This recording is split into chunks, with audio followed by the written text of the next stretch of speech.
YouTube, this is Aisha, Grell and Be Gone.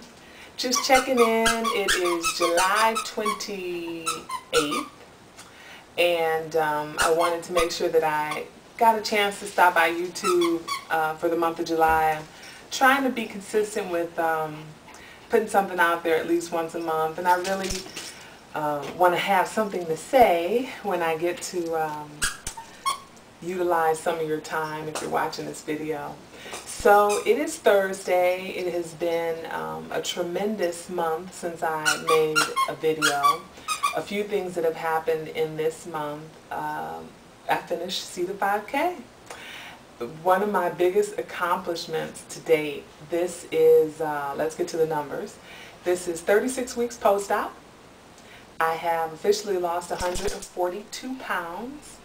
And so I started this journey at 355 pounds. I am 213 as of this week. So I'm 13 pounds away from Wonderland. And seems like it's been a long journey, but when I really step back and look at the time, 36 weeks isn't that long. And I'm about 38 pounds from the goal that I set, which would put me at a normal BMI. I'm 5'9.5", and a normal BMI is 174, according to the last charts that I looked at. There's a part of me that thinks I'll end up probably getting, probably in the high 160s, but we'll see. My goal and dream actually has been to be slim. I didn't want to be, considered a big girl or a heavy-duty cutie anymore. I think I talked about that in a prior video, but I want to be slim. I want to look in the mirror and see a slim person.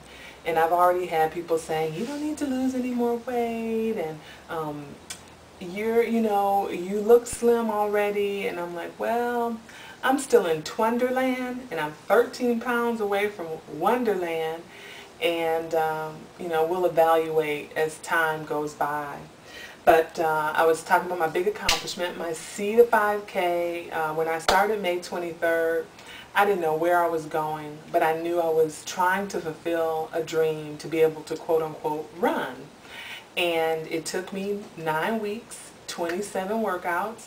My goal inside the commitment was that I would not have to repeat a day or stop. So if the program said run 20 minutes, that's what I did. If it said run 25 minutes, that's what I did.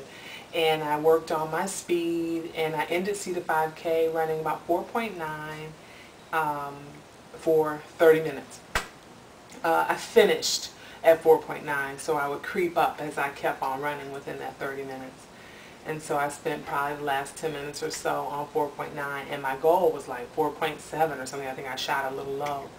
And so courtesy of Bandit Wendy and her encouragement and Hua, we're actually doing a 5K together on Sunday the 31st. And so of course I'm nervous out of my mind because I don't want to be last, and nor do I want to quit. So I'm working on my outside running. It's a lot easier on the treadmill. For those who run, they understand it's a lot easier on the treadmill. But I did I made a lot of progress. So today I was out running this morning. This past Sunday I was out running, and I've done some treadmill work in between that. And so I love my progress that I'm seeing outside, and then I'll take all that outside again tomorrow, and then Saturday I'm going to a Southern California meet and greet with Egg Face that Egg Face is putting on. And for those who don't know who Egg Face is, make sure you Google Egg Face. She'll give you a ton of recipes. She makes a beautiful blog full of pictures of food and how to make some of the recipes that she has. And so then Sunday we'll do the race, and I'm looking forward to it. I'm a little less nervous today than I was yesterday based on my performance outside. So, and I say all of that to say the bigger picture is, with this weight loss surgery journey that I'm discovering after 36 weeks, is the motivation to go on comes in so many different ways if you want to be successful. And I always put that little phrase on there because we can do things to sort of reach goal and maybe hang around goal and maybe have a stall here and, oh, I'll get to it there, and, oh, I don't feel like it here. Or you can do things to help you reach goal and stay motivated. And I found that this has been a much more pleasurable experience, because as the weight comes off, I want to do more. I want to push myself a little bit further. And getting involved in C to 5K in May, when I did, was just one of those big steps that has helped me keep going. And I love what running has done to my body in terms of its shape and dealing with loose skin and things of that nature. And so if your fitness routine is making you happy and doing things for your physical self that you're pleased with, you know, continue to stretch yourself in that and continue to grow. And if it isn't, switch it up a little. I still have ambitions to do a spin class and Zumba and do a yoga class. But right now I don't want to lose the endurance that I have found and being able to run. So I'm building that and working on that. But I titled this video Beauty and the Beast because I was thinking about the journey, and I was talking to Tanika, Numi1109. Most of you who know us both through YouTube and Facebook know she's my best friend, and so many times it'll be, you know, a conversation about, oh, I was eating something and I couldn't finish and it was so good, and my tummy just couldn't take anymore. And I'm always like, that's the beauty and the beast. The beauty of it is our pouches and stomachs and stuff have given us the ability to exercise self-control.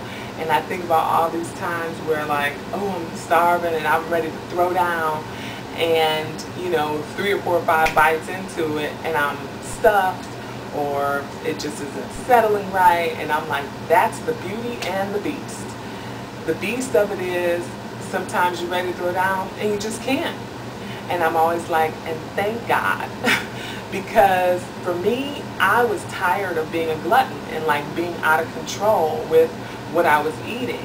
And so in those moments where my pouch demands that I exercise self-control, I'm like, despite the fact that I want to throw down, I'm going to listen to my pouch. I don't want to stretch my pouch prematurely, and I don't want to stretch it for the long run. And so I want to be sensitive to its needs. And I know every surgery type has the struggle of something either getting stuck or something not settling, or in many cases here lately, I don't even have, you know, a real desire to always eat. And so I'm finding myself sometimes I have to force myself to eat because I know I need to get my protein in. And if my lifestyle is driven by protein first, I have to click off sometimes and say, despite the fact that I'm not hungry, it is necessary that I eat because I want to stay healthy. And so I deal with my protein first and get something in my pouch so that I can stay healthy. And so if you're going through that kind of struggle where, you know, you're on this journey and perhaps you're sick of, I want to be able to eat, I want to be able to eat, you know, thank God, this is the beauty and the beast of it, that we can exercise self-control, that some days are good with food, some days are not. Some days we let ourselves go too far, and then some days we're wonderful with discipline. And it's many different levels to the beauty and the beast of this journey. Some of the beauty and the beast could be the loose skin, the way our bodies are responding to different elements of this journey. I mean, but it is something for me. After 8 months, I hit 8 months on July 16th, so I'm like 8.5 months now. I wouldn't trade anything of the beauty and the beast of it all. I mean, I'm so thankful, and I have so much to be thankful for. I'm 142 pounds less than I was 36 weeks ago. I can look in the mirror and not feel ashamed and all of that. So just trying to be in a place of thankfulness despite the beauty and the beast of the journey. And someone had asked me a question, sent me a question about dating and how I felt about guys hitting on me more now than perhaps when I was pre-op. And so my response to that was, I don't have a problem with guys who didn't pay attention to me before and now they're paying attention to me, because I didn't like me back then, and so I couldn't dare expect someone to like me. I just didn't expect it specifically in the end. So we're talking like all of 2010 and 2000, most of 2009. Just, it was so much misery. Despite the fact that I functioned in life, it was just so much misery carrying around all that weight. I wasn't my authentic self. I'm more my authentic self now because I can dress more clearly the way that I like to. I've always liked fashion, and I've always kind of pushed the envelope even as a big girl, but in those last couple years, 2010 was like the worst of it all. I was cutting up dresses because I just hated the way they looked, and I would, if it was a long dress, I'd cut it off it was just a mess. So anyway, the answer to that question is I have no problem with guys seeing me more clearly now than they did pre-op. Again, I can't be mad if I was overlooked at that point, because I was overlooking myself. But anyway, again, I just want to stop by and say hello. Check me out on Facebook if you want real-time action of what's going on in my world. And that's Shea Leonard on Facebook. And I'll try to throw some pictures in at the end. I did a couple collages so you can kind of see where I've been in the last month. And I'll catch you guys later. Wish me well on my 5K on Sunday. Bye.